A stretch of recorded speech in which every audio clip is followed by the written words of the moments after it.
सुन रामानंद राम में मैं बावन नरसिंगे, दास गरीब सर्व कला में मैं व्यापक सर्वंग।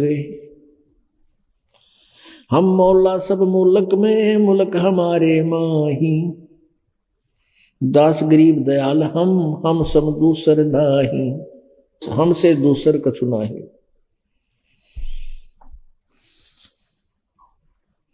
मैं रोवत हूं सृष्टि को, सृष्टि रोह मोए, गरीबदास इस विजोग को समझ न सकता कोई।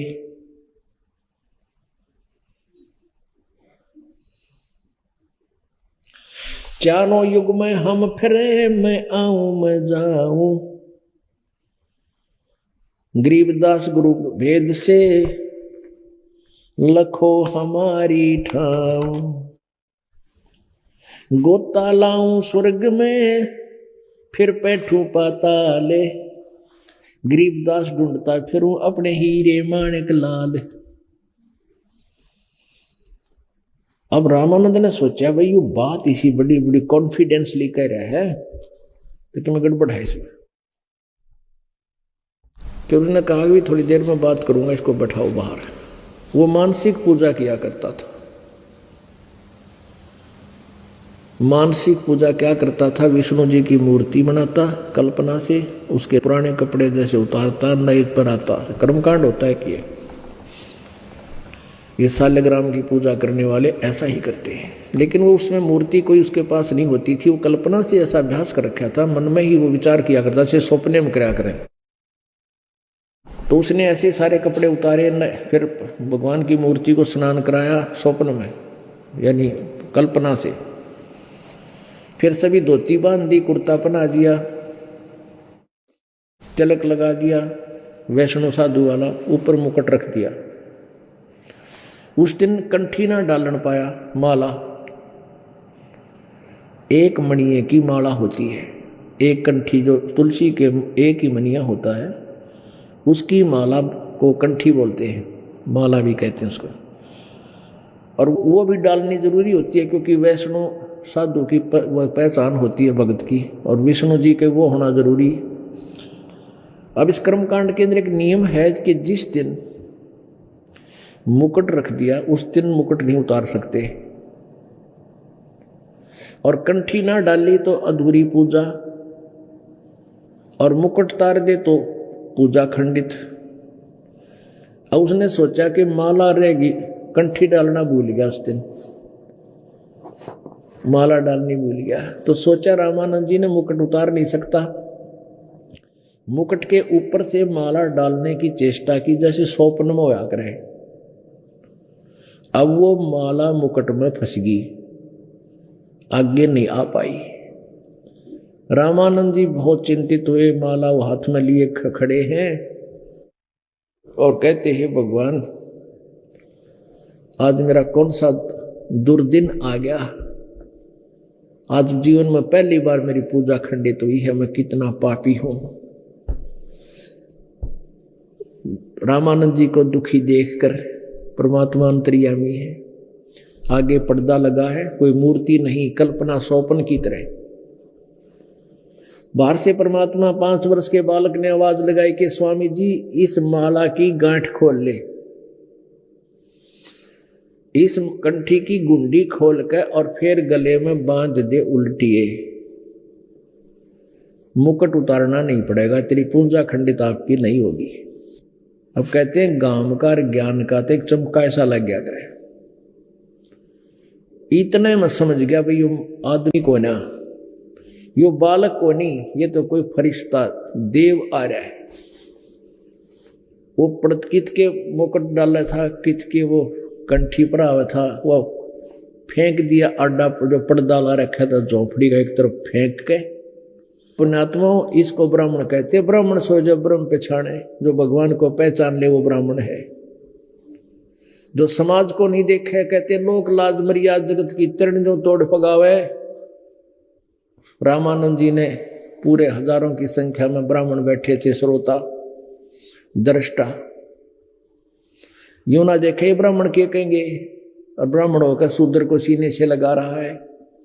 उसने अपना जीवन देखा और भगवान देखा, ऐसे उस बालक को सीने से लगा दिया। सीने से लगा तो इतना मुलायम शरीर परमात्मा का, क्योंकि उनका तेज पुंज का शरीर था, रुई जितना मुलायम, कि तो हाड चाम नहीं। शुक्रम अकायम ऐसनाविरम कबीर मनीषी स्वयंभू परिभू। यजुर्वेद अध्याय नंबर 40 के मंत्र नंबर 8 में इसी कबीर परमात्मा की महिमा बहुत ही अच्छी तरह कही गई है। अब रामानंद जी ने कहा हो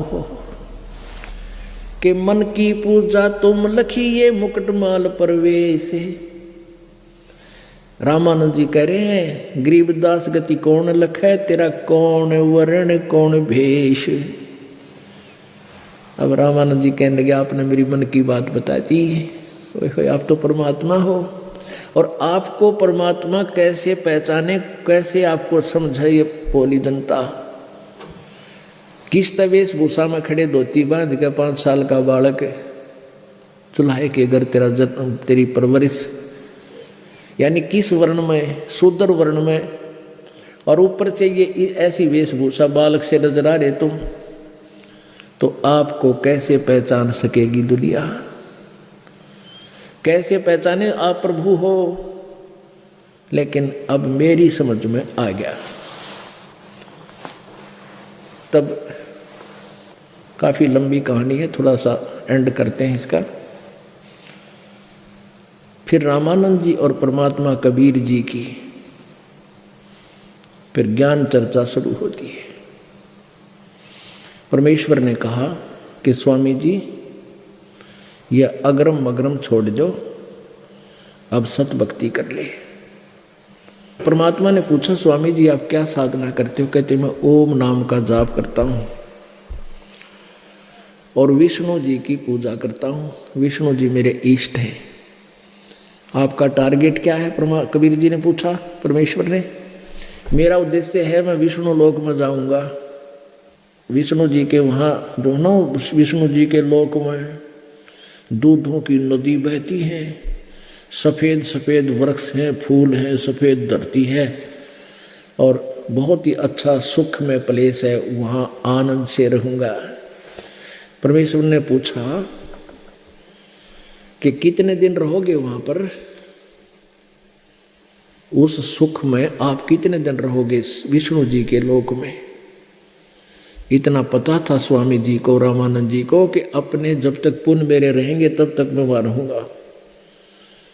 उत्तर दिया कि जब तक मेरे पुण्य वहाँ रहेंगे मैं वहाँ रह सकूँगा। फिर कहाँ जाओगे? पता नहीं कहाँ जाऊँगा। फिर वो क्या सुख हुआ आपका? एक दिन तेरे ब्रह्मा जी भी मरेंगे, तेरे विष्णु जी की भी मृत्यु होगी, और यो विष्णु लोक भी नहीं रहे। ओम नाम के जाप से आप ब्रह्म लोक में जाओगे फिर। और गीता जी अध्याय नंबर 8 के श्लोक नंबर 16 में कहा कि ब्रह्म लोक पर्यंत भी फिर जन्म मृत्यु में है, पुनर्वर्ती में है, अर्थात वहां गए हुए प्राणी का भी जन्म और मृत्यु होता है। रामानंद जी समझ गए कि बात तो कटेगी कहे भाई। रामानंद जी ने कहा बच्चा आज तक तो हमने इससे ऊपर कोई स्थान देखा ना सुना, अब मैं कैसे मानूं तेरी बात ने। परमात्मा बोले मना तो मैं लूंगा, जब आप साथ दोगे तो अब बताओ कैसे।